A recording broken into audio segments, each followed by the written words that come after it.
சீரியல்களின் full எபிசோடுகளை Sun டிவியில் ஒளிபரப்பான உடனே எக்ஸ்க்ளூசிவாக சன் நெக்ஸ்டில் மட்டும் ஃப்ரீயா பாருங்கள். நான் தான் அழகன்னு எல்லாருக்கும் புரிய வச்சு எல்லார்கிட்டையும் நம்பிக்கையை சம்பாதிச்சு உன்னை சந்தோஷமா கைப்பிடிப்பேன். கொஞ்ச நாள் பொறுத்துக்கோ ஆனந்தி. உன் அழகனான இந்த அன்பு உரிமையோட உன்னை வந்து சேருவான். நீ என்ன நம்பலாம்.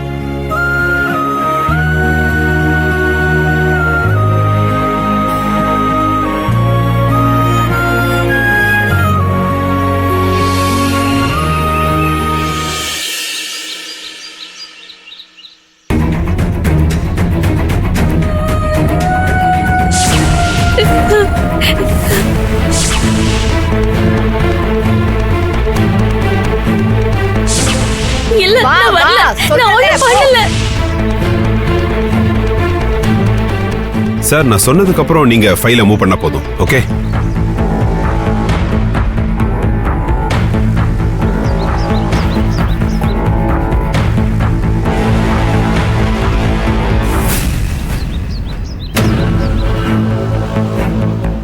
Mahesh, is everything all right? இல்ல டாட். மறுபடியும் ஏதாவது பிரச்சனையா? எப்படி சொல்றதுன்னு தெரியல டாட். ஆனந்திய சுத்தி எவ்வளவோ பிரச்சனை. அவ குழந்தை டாட். அவளுக்கு நல்லது எது கெட்டது எதுன்னு எதுவுமே தெரியாது. ஆனா இந்த கொஞ்ச நாளா அவ படுற கஷ்டம் மாதிரி யாருமே பட்டிருக்க மாட்டாங்க டாட். அவளை நினைச்சா தூக்கமே வரமாட்டேங்குது. என்னாச்சு மகேஷ்? ஆனந்தியை ஏமாத்தின அந்த ராஸ்கல் இப்போ உயிரோட இல்ல டாட். என்ன மகேஷ் சொல்ற? ஆமா டாட். அந்த ராஸ்கலை போலீஸ்ல புடிச்சு கொடுத்ததுக்கு அப்புறம்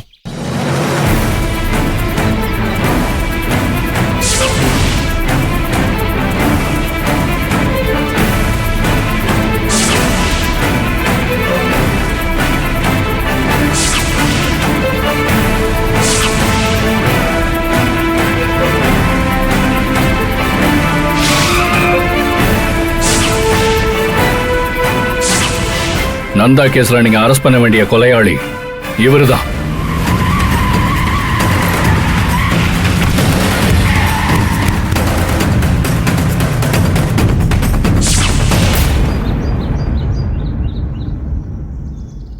இவ்வளவு பிரச்சனை நடந்திருக்கு, ஏன் என்கிட்ட ஒரு வார்த்தை கூட நீ சொல்லல?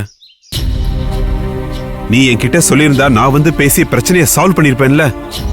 அங்க நடந்த எதுவுமே இப்போ வரைக்கும் என்னால நம்ப முடியல டாட். எனக்கு ஒண்ணுமே புரியல. ஆனந்தி அழுதத பார்த்ததும் ஒரு மாதிரி பிளாங்க் ஆயிட்ட.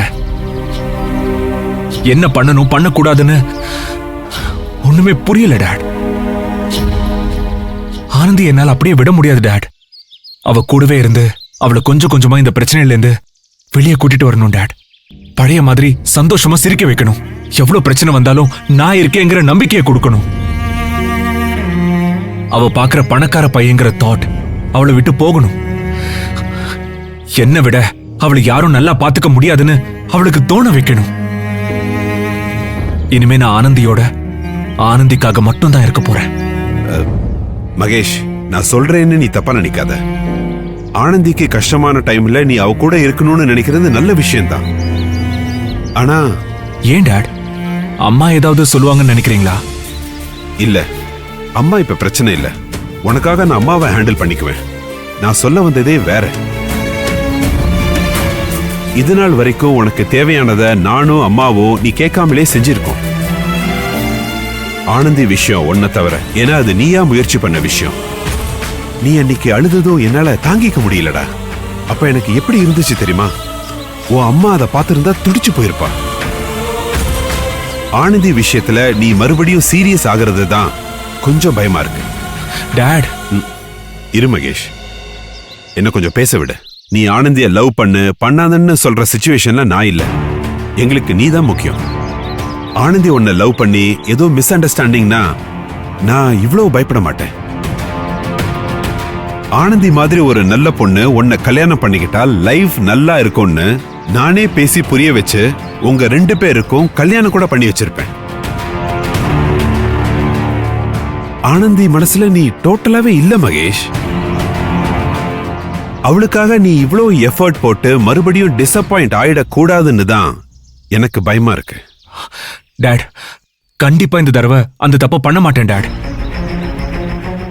நான் சொன்ன மாதிரி ஆனந்தி மனசை மாத்தி அவளுக்காக நான் இருக்கேன்னு நம்ப வச்சு என் லவ்வ சொல்றேன் டாட். அப்ப நீங்க தான் எனக்காக அம்மா கிட்ட பேசணும்.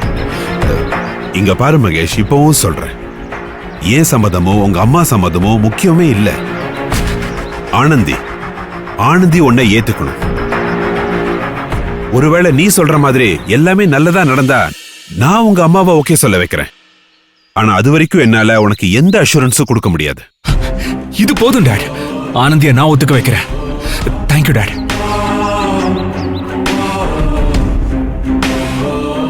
ஆனந்திய நீ லவ் பண்றேன்னு கெஸ் பண்ணதுக்கே பார்வதி அப்படி கோவப்பட்டா.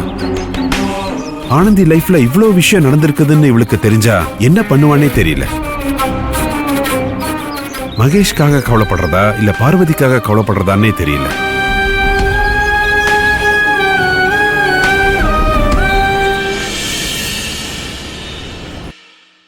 ஆனந்தி மனசளவுல ரொம்ப நொந்து போயிருக்காங்க. நீங்க எல்லாரும் தான் அவங்களுக்கு சப்போர்ட்டா இருக்கணும். அவங்க இங்க வேலைக்கு வந்து உங்க யாருக்கிட்டயாவது கோவப்பட்டாலும் தயவு செஞ்சு பெருசா எடுத்துக்காம கொஞ்சம் பொறுத்து போங்க. அந்த வீணா போன நந்தா பாக்குறதுக்கு நல்ல மறந்துட்டு என்ன மாதிரி வேலை பார்த்திருக்கான் பாரு. போலீஸ் வலை போட்டு தேடுற அளவுக்கு பொறுக்கியால இருந்திருக்கான்.